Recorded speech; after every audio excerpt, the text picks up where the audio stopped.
Are you ready to stop riding the emotional elevator of life? Are you ready to learn how to elevate your emotions that keep you psychologically traumatized or in an addictive behavior? You are in the right place. Here is your host, Sandee Byrd, trauma, addiction, life, and spiritual coach of the Emotional Elevator Show. Well, welcome tonight. This episode is all about addiction or obsession. So last week we kind of talked about addiction. First, let me introduce myself. Gosh, I forgot that. I am Sandee Byrd. I am your host of Emotional Elevator. And what I like to talk about is a lot of the psychological trauma I went through and how it created certain habit forms, certain feelings, addictions, or obsessions, and how those psychological traumas can cause those. So last week we dove into addictions, and I talked a lot about emotional eating as being an addiction. I talked a lot about a lot of the reality shows being addictions. And tonight I kind of want to go on the topic of addiction or obsession. But first, you're going to see me kind of look down because I'm going to read the definition, and I want to make sure I get it right, because when you Google addiction versus obsession, this is what you will get. Addiction is a habit that seeks pleasure, and obsession is a habit that seeks to find relief. And I've got to do, oops, live TV here. I just clicked on something and it went away. Anyway, that's live TV. And so addiction is pleasure seeking. Obsession seeks relief. Now, see, I question that, because we all think about, when we think about addiction, is using a substance or emotional eating, or a lot of people say, no, retail therapy, sorry, I'm jet lagged, is obsession. See, I beg to differ with that. And some people think obsessive, like obsessive compulsive behavior, which I years ago was labeled with obsessive compulsive disorder, which is known as OCD, because I had to have things a certain way. Like if I vacuumed and I had to leave the marks in it. If I was working in somewhere and the signs were a little bit crooked, and I'm holding my arms up like they're crooked, so if you're listening to me, I'm kind of like showing how they were a little bit crooked, they had to be fixed, or it literally sent me in a tangent. So when I think about that, what I think about is the obsessive part of that. Why was I so obsessed about that? Was it bringing me relief to fix it? Or was it bringing me joy, which is addiction? And that's why I kind of think they intertwine and can coexist. Because for me, if I saw a sign crooked, it made me think about my life. Like if everyone sees everything as perfect, then they'll see my life as perfect. If I'm working somewhere where everything's perfect, looks perfect, then maybe it will be perfect. That was my psychological mind thinking that. The same thing with addiction. When we talk about addiction and it's pleasure seeking, I bear to differ with that too. Because how many people who have an addiction, and I'm going to use my mother for instance, she was an alcoholic. And many a times during her addictive behavior, she would get sick. She would say things she didn't know what she was saying. And then the next day, do you think she still found pleasure in that? In the moment, yes, but it wasn't that she was finding pleasure in the moment. Sometimes she was suppressing something in the moment. And that's why I don't think addiction is just about pleasure. And I don't think obsession is just about finding a relief because of a fear. Because my OCD, I now call it overly cleaning dysfunction, because I do like to clean. Nowadays, my cleaning is not about, oh my gosh, let me clean because of fear that someone might see my house disorderly. Then they might see the trauma, the psychological trauma. So that's where obsession becomes to play. But when I think about it nowadays, sometimes I vacuum and I clean when I'm feeling in a mood, bring pleasure to me. So does that mean I'm addicted vacuuming? I think so. And as I continue to study this, it makes me really think, am I really addicted to the sense of cleaning, or is it really an obsession, or is it just something I sometimes do just because I want to do it and there's not trauma behind it? Now, in the past, yes, there was trauma behind it. So I'm going to tell you, this weekend, I traveled. I traveled with one of my children. We went to Tampa, and the old me would have been very obsessive over the trip. We got to get there on time. We've got to do, everything had to be in order. And my kids really hated to travel with me because I was so obsessive with, we have to leave at this time, we have to stop at this time. There was an obsession. And it was a trauma because I remember missing things in my life when I was a child because we didn't arrive places on time or whatever. So it turned into a psychological trauma. So I had to, in turn, basically have anxiety and fear that, oh gosh, if we don't leave at this time, we won't get to this place at this time and we won't arrive there on time. So we would miss out. That is a form of obsession. So going back to this weekend, I went out of town with my son and his girlfriend to Tampa. And I decided I'm going to let go. I'm not going to be obsessed. I know him. He's the one who likes to get there early, so I know I can count on him to be ready and, hey, where you at? Let's get on the road. So we did. And when I got down there, and the old me would have been obsessed with financial. So raising them, we weren't in the best of financial shape. And at one point, I decided just to let it go because, you know what? Money comes, money goes. And this trip was all about doing things they wanted to do, but also that I could enjoy for the first time doing. I let go of the obsession of, oh my gosh, so if we do this, it might cost this. If we do that, oh my gosh. No, I just let it go because now I realize I don't need to obsess over that. I can just let it go and be happy with the moment. But it was the psychological trauma growing up with a single parent and having to raise two children with minimal money brought that on me to be obsessed as well into that situation. And I don't want to be like that anymore. So that's where psychological trauma with obsession comes into play, because the obsession can also bring you pleasure because, like I said before, it did. Obsession was fear-based, but at the same time, if everything went as planned for me, it brought me joy. It brought me pleasure. And this weekend, letting it go was very gratifying for me. I could enjoy a whole lot more by letting go of the obsession. And that's where the addiction or obsession. So I've learned too in all this journey that the addiction, pleasure seeking, you can pleasure seek with an obsession.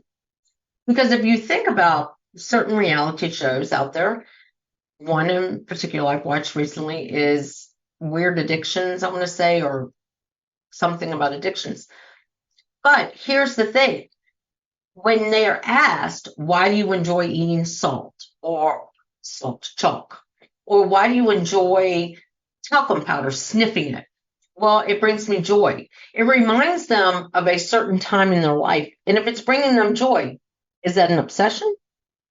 Or is it an addiction? And that's where I feel like they coexist and can cross the lines. So I was an emotional eater. We talked a lot about that, and I talked about it last week. So that was an addiction.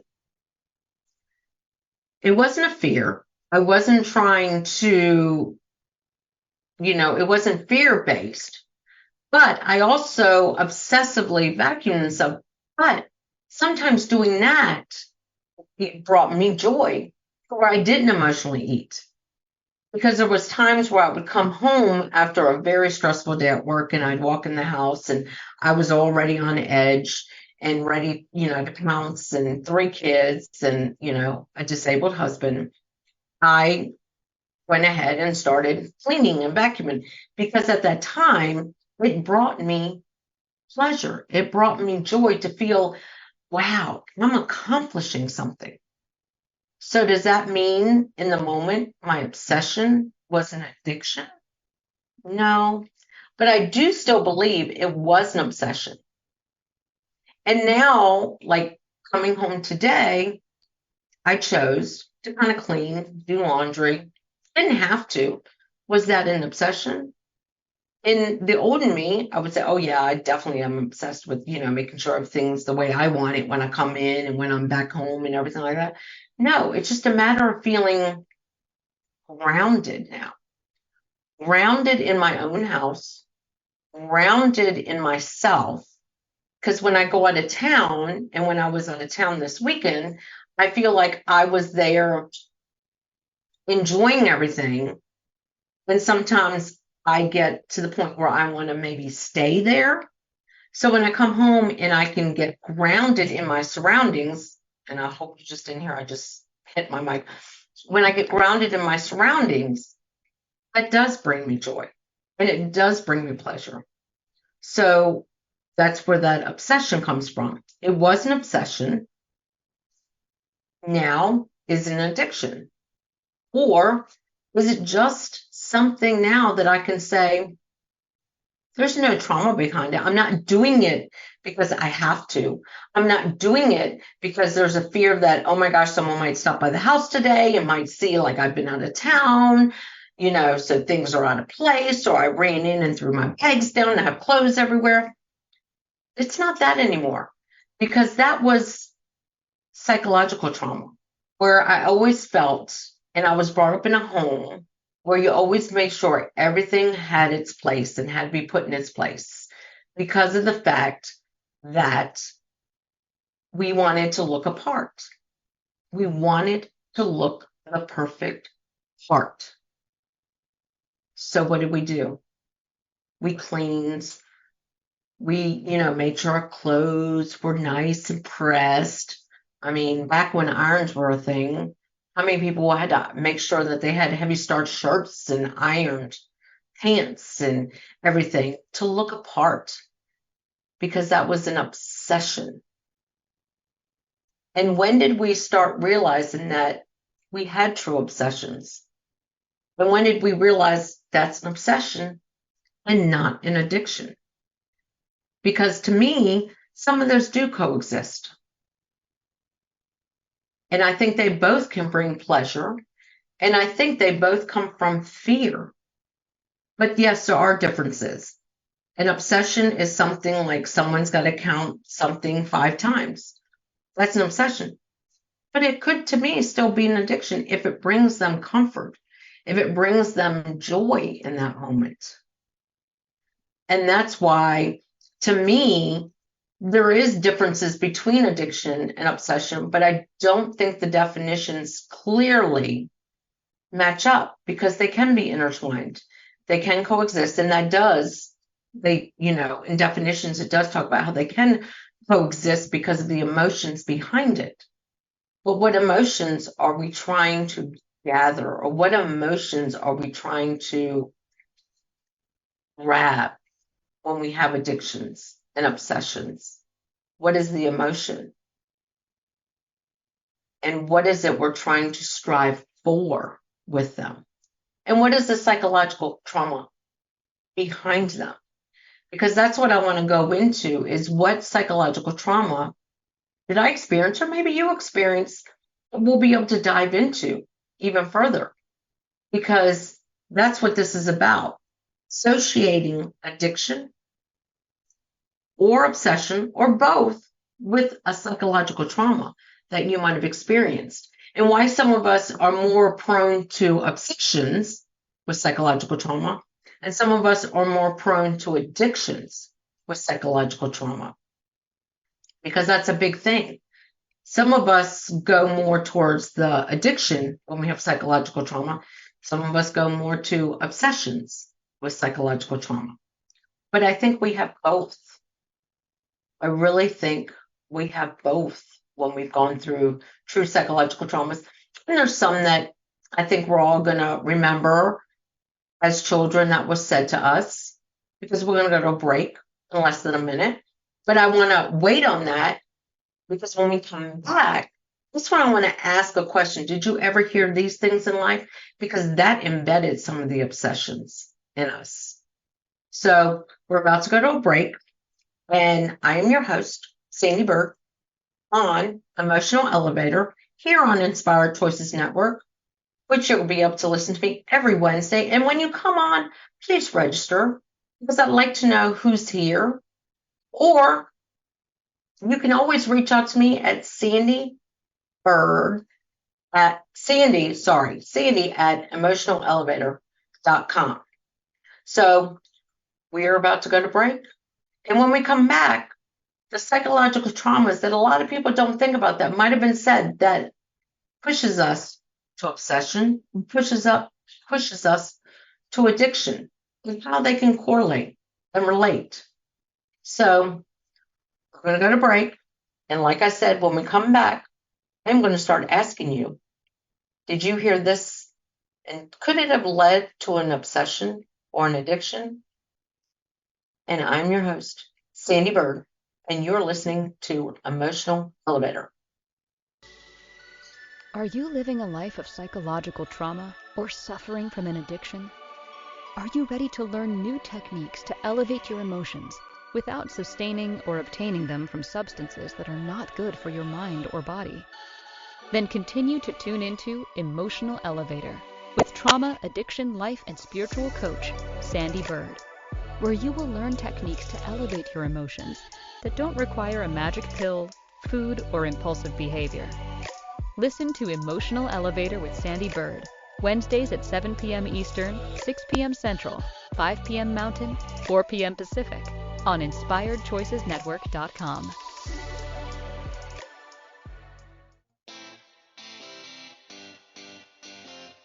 Are you a subject matter expert? Are you here to share your expertise with an audience waiting to hear from you in only the way you can deliver? Are you ready to have your voice amplified across the airwaves? Inspired Choices Network has a global radio platform streaming to millions of people across the world. Professionally produced and supported by an accomplished team every step of the way, you can broadcast from anywhere in the world, knowing your voice matters, and we ensure it is delivered with ease and efficiency. Eager to hear your message, the world awaits. Contact us today to become an Inspired Choices Network radio host. Email become a host at inspiredchoicesnetwork.com. This is Emotional Elevator with Sandee Byrd. To participate in this program, join the live studio audience in our chat room at inspiredchoicesnetwork.com. You can also send an email to sandy@emotionalelevator.com. Now, back to the program. Welcome back, everyone. Of course, I am Sandee Byrd on Emotional Elevator, and thank you for joining me on the Inspired Choices Network. So tonight I've been talking about addiction or obsession. And before we went to break, I said I would ask, did you ever hear this as a child? And could this have caused some obsessions within your life? So some of us were probably brought up in a very religious home. And we were told next to godliness is cleanliness. But that have caused some psychological trauma. I think in my life, yes, it did. Because when some things happen, when my mom ended up becoming a mother divorced when that was not a thing, I felt, oh my gosh, I better clean because I might go to HE double hockey sticks. So some of mine came from that. And a lot of the trauma that I suffered, I felt, well, maybe it's because I didn't clean enough, because God sees that I'm a dirty person. So some of my OCD came from that. And I think a lot of my family felt the same way because we were taught that so much and it was so instilled in us and being involved so much in the church. And I'm not criticizing any religious. Please don't, reach out to me and say, anything like that. I'm just saying I was told that so much, like that was a daily occurrence for us, Next to godliness is cleanliness. And I'm not saying that, yes, there was wrong with that by saying it every day, because I felt that as a psychological trauma. I felt that bad things were happening to us because maybe I didn't clean good enough or I wasn't perfect enough. And that's where I want to be, and I lead to perfection for me because of the fact that I am obsessed with perfection. And when things go wrong, sometimes I will quit because I feel like I'm letting people down. And I know to this day that I started doing that as well to my children. Next to godliness is cleanliness. Does that mean I love them any different? No. So I stopped saying that because I realized I too was instilling what I was feeling. And that's where my some of my obsessive compulsive behavior came from. But a lot of it came from, if everything looks perfect, maybe it will be perfect. So starting a new business, and this is where obsession comes in.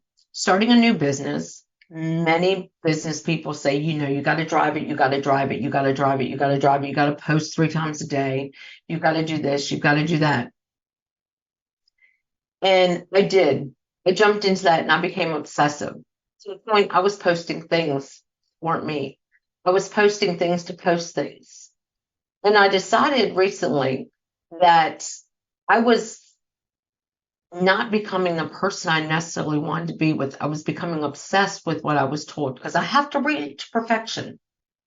It's not necessarily about what I was saying or what I was doing and being authentic and using my integrity. It was a whole point that I got to put something out there. I got to do this. I got to do that.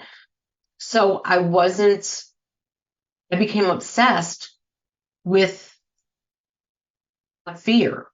I wasn't obsessed with being Sandee Byrd. I was obsessed with, I got to put a post out. I got to do this.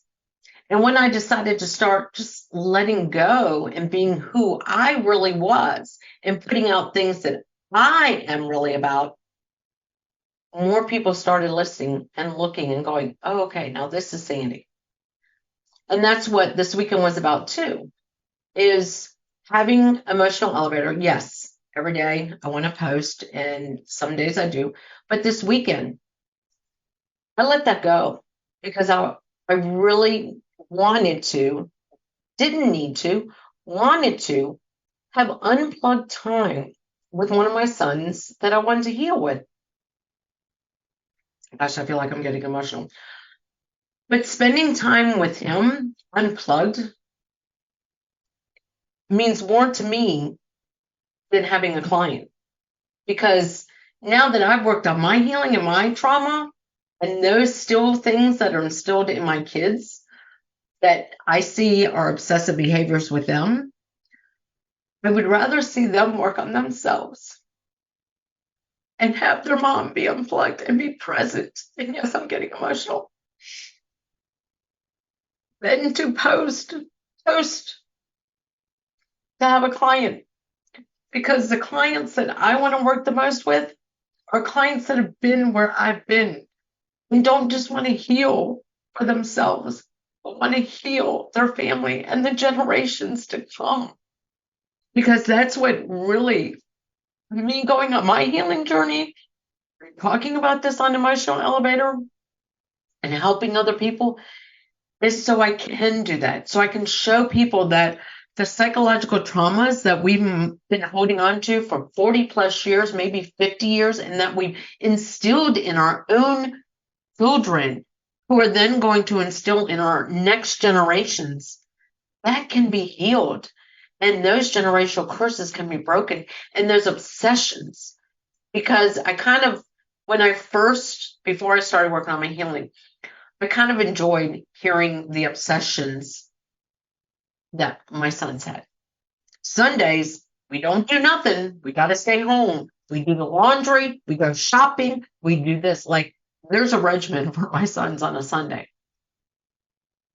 And I kind of sat back and went, if that's their day off and that's what they're doing, I feel guilty. So being away and out of town and having that Sunday in a park, swimming with stingrays and going out of my son's comfort zone, I'd already reached into that uncomfort, swimming with stingrays and sharks and stuff like that. But he did it. Was he completely enjoying himself? No, but he did it. And it brought me so much joy because I saw, like, if I can show him and my other kids, my daughter, my other son, and even my stepkids, if I can show them that I can overcome psychological trauma that I put on myself at this point, I'm putting it on myself.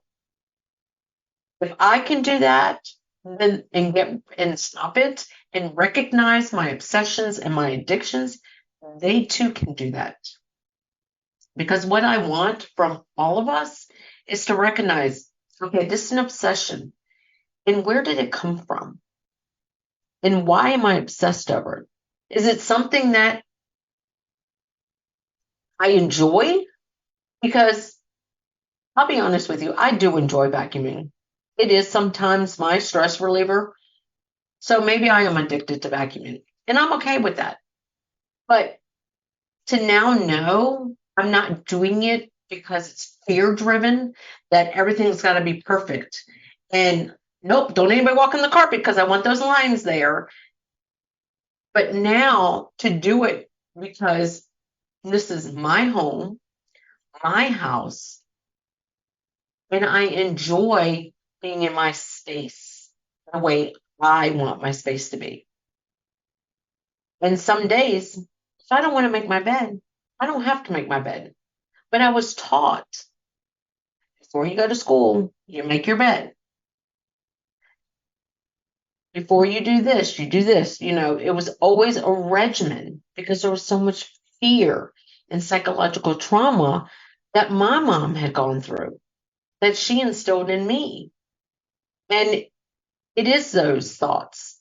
And it's like I was just saying about the saying of, and like I said, please, I believe in God, the universe source.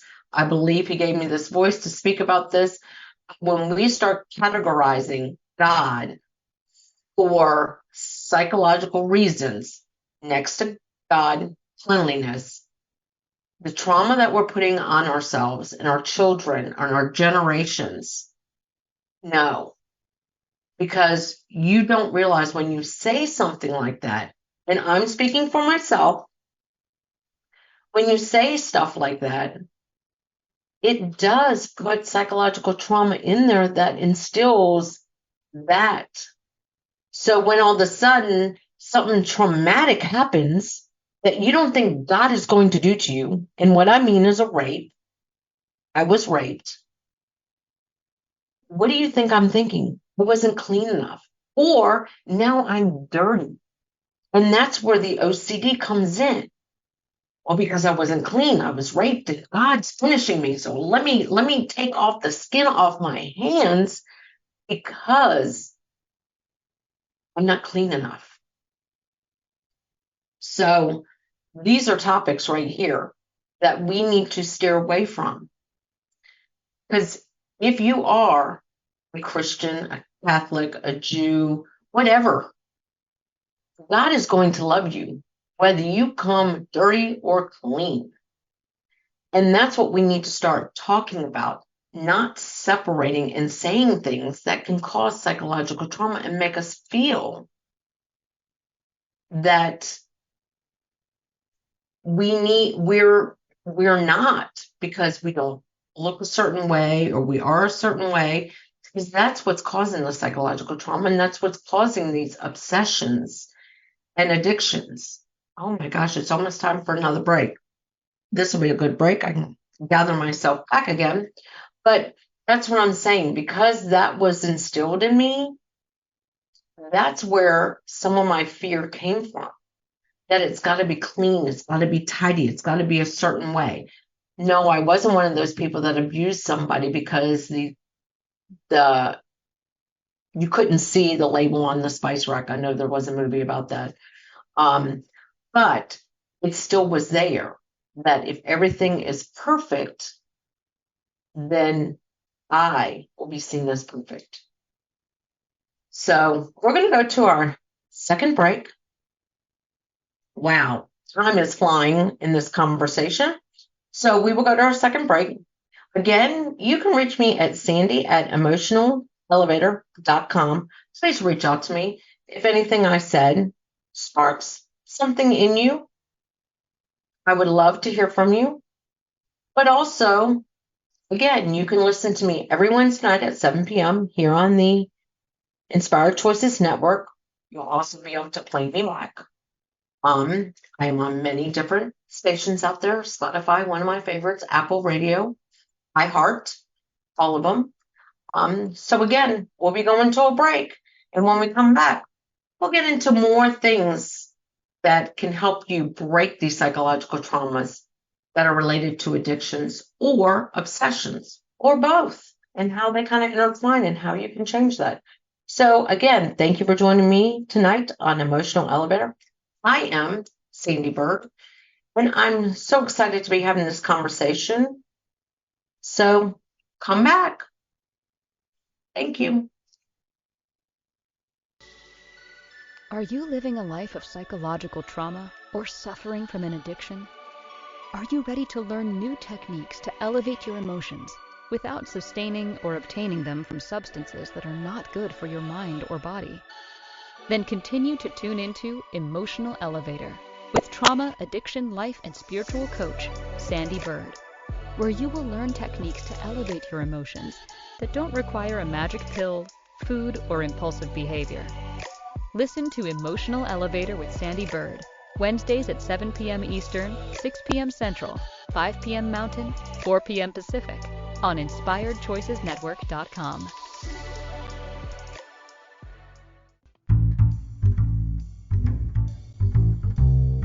How wonderful would it be to carry your favorite Inspired Choices Network host with you throughout your day? Well, now you can. Inspired Choices Network now has its very own mobile app. Our free app offers live streaming shows, along with thousands of podcasts and TV episodes. Our shows cover a wide variety of topics. Whether you're waking up with us, carrying us through the day, and taking us to bed with you, we're always here for you to enjoy. We're easy to find. Just search for Inspired Choices Network in the Apple App Store or Google Play Store. This is Emotional Elevator with Sandee Byrd.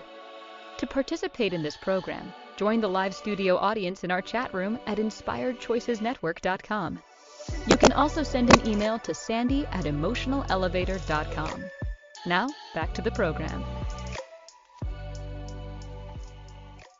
Welcome back, everyone. Thank you again for joining me, Sandee Byrd, on Emotional Elevator tonight on Inspired Choices Network.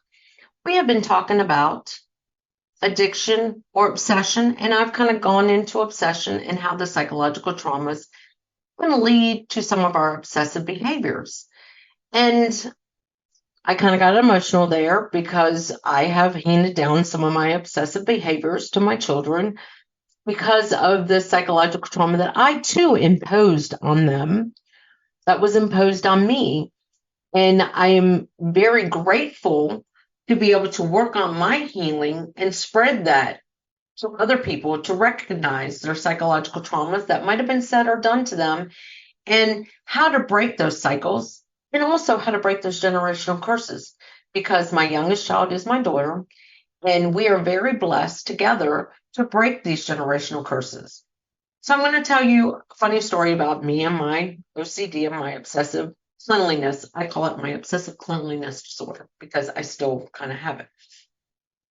So this is a very good story about my daughter and I. My daughter has always been a messy Marvin.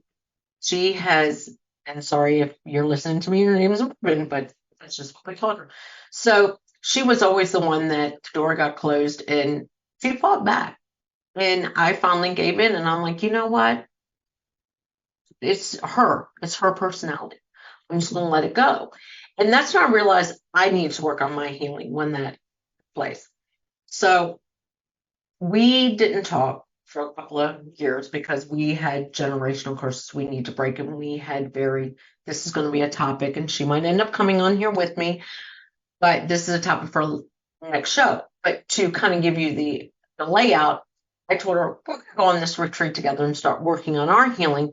We had to heal apart and heal together. And yes, I'm using my hands. So if you're listening to me, I was having two hands and pulling them in together. Anyway, we went on this retreat together. So as we go to the retreat, I told myself, I am the early person. She is not. She's a late person. When we got to the airport, before we got on the plane, I'm like, come on, we got to go. We got to go. I'm obsessive about this. And she's, at this point, cussing me out, going, just take me home. I'm done. I'm not dealing with this, Mom. I can't handle this. I'm already having anxiety. You're pushing me over there. Okay. Hold it back. I realized this is what I need to work on. I need to work on this. She is not the same person as I am. We're two different people. She does not have the obsession I do. So we get to this retreat, and this is where the story kind of gets funny and fun. I decided, as I got on the plane, we both went to sleep. I started dreaming that, this is either going to break us apart or it's going to bring us together. I made a vow with myself, and I journaled this as soon as we landed and told myself as soon as we got in the car and we drove to the place. Sandee, you are not going to clean up everything. You're going to be messy. You are not going to obsess over things being clean. And I convinced myself of this. So obviously, my daughter sitting in the passenger seat was saying, Cassie, you're not going to be messy this trip. You're going to clean up. Do this to make your mom happy. And here I am saying, do this to make my daughter happy. So we get there. We unpack. We change clothes.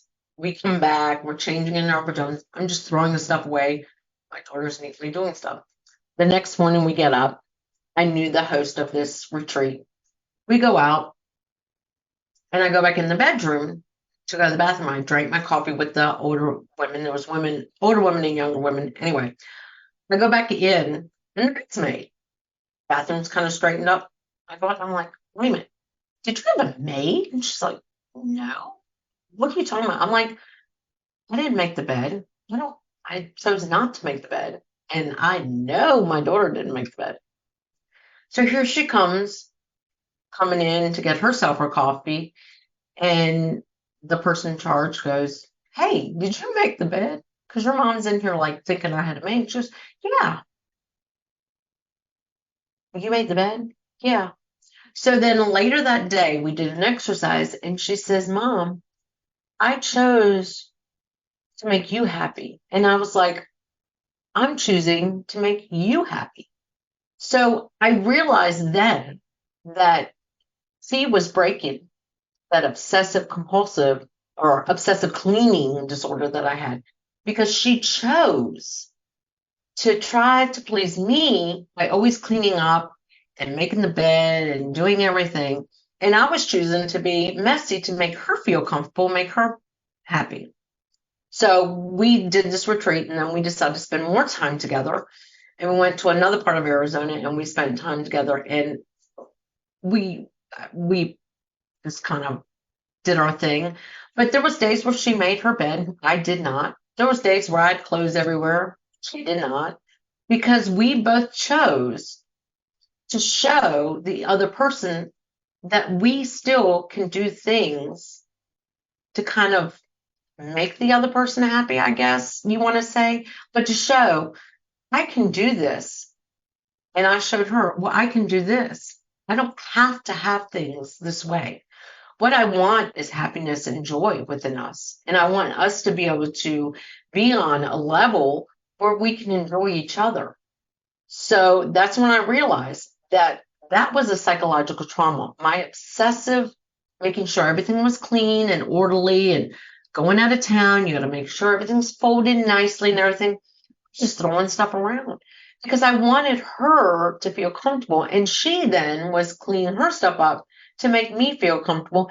And that's when we chose, you know what? We're not going to continue to do that, because What's wrong with being ourselves? What's wrong with me being kind of a tidy person? And what's wrong with her accepting her the way she is because she broke a generational curse of a family with strong obsessive cleaning disorder. I'm not going to say OCD because we didn't, a lot.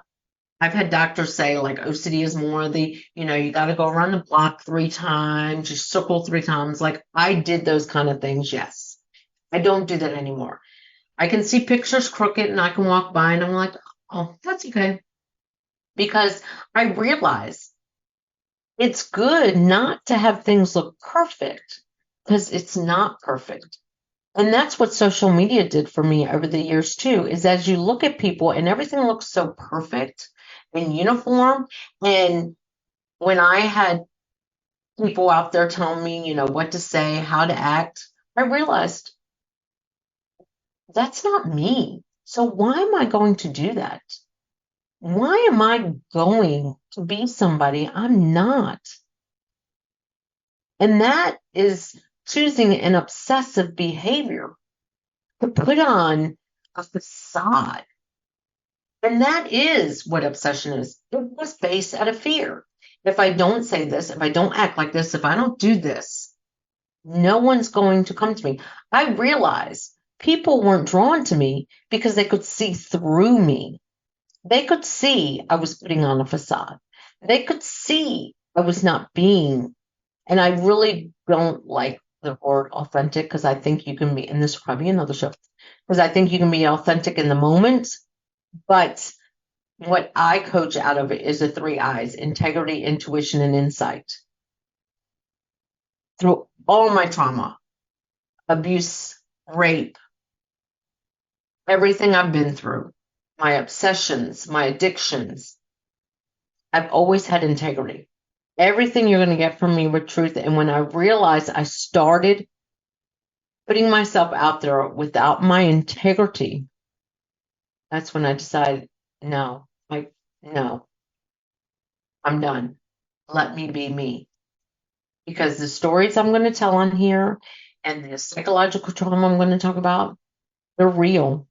And this is me telling my truths, me telling you what I figured out through my healing journey and what I want to help other people figure out. So my obsessive cleaning disorder came from the impact of cleanliness is next to godliness, and a family that if things aren't clean, bad things will happen. Well, bad things happened to me, and things were always clean. And it became more obsessively cleaning because as things continued to happen to me, I continue to obsess on it and cleanliness. Well, maybe I got, smacked around because that picture wasn't perfect. Maybe I got raped because I didn't take a shower that day. I don't even remember. But maybe because this, maybe because that is wrong. It happened. It doesn't matter whether I would have been clean or dirty or sure was perfect or I looked perfect. It was going to happen regardless. And I feel like now we'll go back into the addiction side. With the addiction side of this, I became more obsessive. I did not become more addictive. Food was on my emotional, but I became more obsessive with the cleanliness, with scrubbing myself, with making sure everything, because I feel sometimes like my obsession tells you what my value is, my self-worth, my self-value, my image, my self-image. My hair is perfect and my hair is straight. That's where my obsession comes from. Oh my gosh, my time for tonight is almost up, and I'm hoping everyone got something from what I'm talking about. But we're going to go on our last break for tonight. And of course, please reach out to me at Sandee@emotionalelevator.com. If you have any questions, or if you want to reach out and hear more about me and my story, if you want someone who will help you break that psychological trauma behind addiction or obsession, because I am your coach for you. There's so much more psychological trauma I can get into with myself and that I've passed down to generations that I'm breaking for further generations, because I am Sandee Byrd on Emotional Elevator here on Inspired Choices Network. You'll be able to find me every Wednesday night at 7 p.m. And yes, I got off an airplane tonight. I did not want to pre-record this because, again, I felt I wanted to be live. I got more obsessed with being live than I did with recording. So we're going to go on our last break for tonight. And you are on Emotional Elevator with Sandee Byrd on Inspired Choices Network. Are you living a life of psychological trauma or suffering from an addiction? Are you ready to learn new techniques to elevate your emotions without sustaining or obtaining them from substances that are not good for your mind or body? Then continue to tune into Emotional Elevator with trauma, addiction, life, and spiritual coach, Sandee Byrd, where you will learn techniques to elevate your emotions that don't require a magic pill, food, or impulsive behavior. Listen to Emotional Elevator with Sandee Byrd, Wednesdays at 7 p.m. Eastern, 6 p.m. Central, 5 p.m. Mountain, 4 p.m. Pacific, on InspiredChoicesNetwork.com. This is Emotional Elevator with Sandee Byrd. To participate in this program, join the live studio audience in our chat room at InspiredChoicesNetwork.com. You can also send an email to Sandee@EmotionalElevator.com. Now, back to the program. Welcome back, everyone.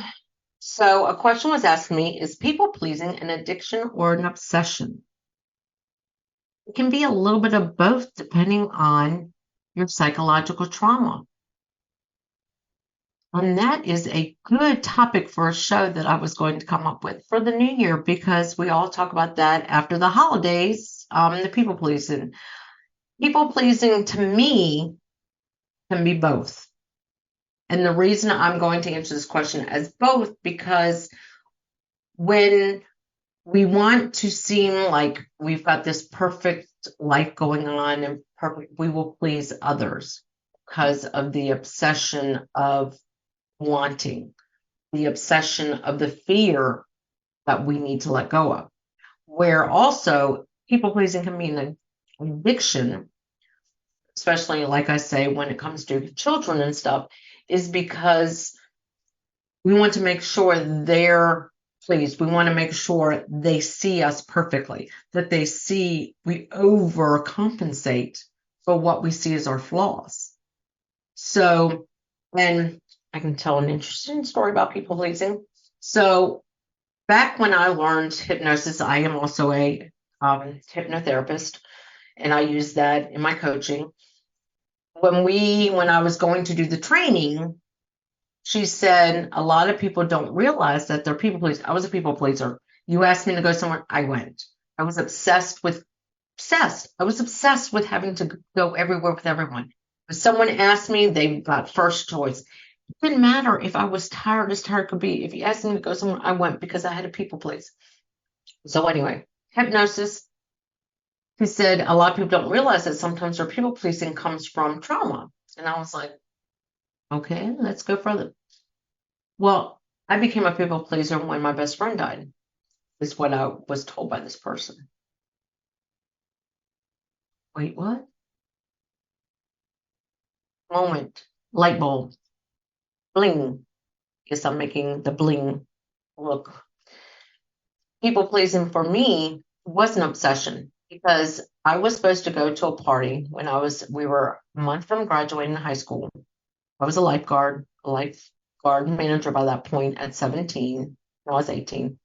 And I was supposed to go to a party with a friend of mine. He had suicidal tendencies, but She was going to a party, many people there. It was basically a celebration of graduation and some older kids. So I thought, you know what? Her brother's going to be there. She'll be fine. I don't need to go. I've been working all day. It's Saturday. I've got to work all day tomorrow. I'm not going to go out. I'm just going to go home. I didn't go to the party. Monday, she went to a different high school, but I went to a vocational, especially school at that high school. And when I walked in, they said, I'm going to take a moment of silence. And I look out of the corner of my eye and I see my mom walking down the hall. And I see one of my other friends. She had died at the party. There's many more details. Well, I realized people pleasing became an addiction and an obsession for me because I never wanted anyone else to die on my watch. So I always had to be with other people and anyone who asked me, because I was afraid they might die on my watch. I held that until 2 years ago. Put everyone else first because I was afraid that somebody else, it was not my fault. None of that was my fault, but I carried the burden. And that is psychological trauma. That right there is psychological trauma. Oh my gosh, we are almost done.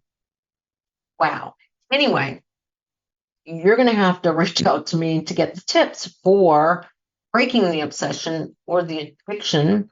Basically, obsession is realizing why. Asking yourself and journaling around. I'm a big believer of journaling. Why do I feel the need to have everything look perfect in my life? Where did this become such an important part of my life? Like I said, I found out 2 years ago about my people pleasing. So ask yourself, if you have to have the pictures perfect, why do I have to have the pictures perfect? Why am I obsessed with everybody else on social media? Why am I obsessed with making sure I rehearse everything I say?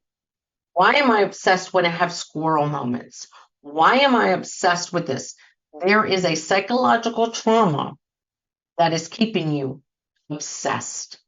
And when you can figure that out, you can dial it back and go, you know what? What is this doing for me? What is the fear that I'm trying to get over? Or what is the emotion that I'm trying to obtain? Or what is the result from that obsession? And when they correlate, addiction's the same way. Is your obsession bringing you pleasure in that moment? Or is your obsession a reason or correlation or a habit? I had to look at a piece of paper because I was trying to come up with the word habit. The habit. Why is your obsession a habit? Why do you have to come in and clean and see marks? What part in your life did you hold something like I was told, or witness something where, oh, if it's clean, it'll be perfect. Or if everyone sees my life as perfect, they'll think I'm perfect. We are not perfect. We all have some form of psychological trauma, and it's just getting down to figuring it out. And the question was asked to me about the people pleasing. And I learned what that was. And when that light bulb went on, it was like, I've been carrying that burden for 36 years. I was carrying a burden. It wasn't my burden to carry. And it was freeing to realize. And yes, I was obsessed. And obsession is a habit because you continuously do it. You know, you got to keep doing it. You've got to keep doing it. And it's like tapping twice or circling the parking lot 3 times because it makes you feel secure. Like sometimes I circle parking spots like a shark, waiting for that perfect parking spot. That's an obsession. Why? Because I've been hit in a parking lot before? Yeah. But I lived. My car got a dent. I wasn't even in the car. Now I don't have to do that. So thank you for joining me on Emotional Elevator. Sandee Byrd. Thank you for listening to the Emotional Elevator Show. Sandee returns Wednesdays at 7 p.m. Eastern, 6 p.m. Central, 5 p.m. Mountain, 4 p.m. Pacific on InspiredChoicesNetwork.com. Until then, start elevating your emotions and stop riding the emotional elevator that is stopping you from living the life you deserve.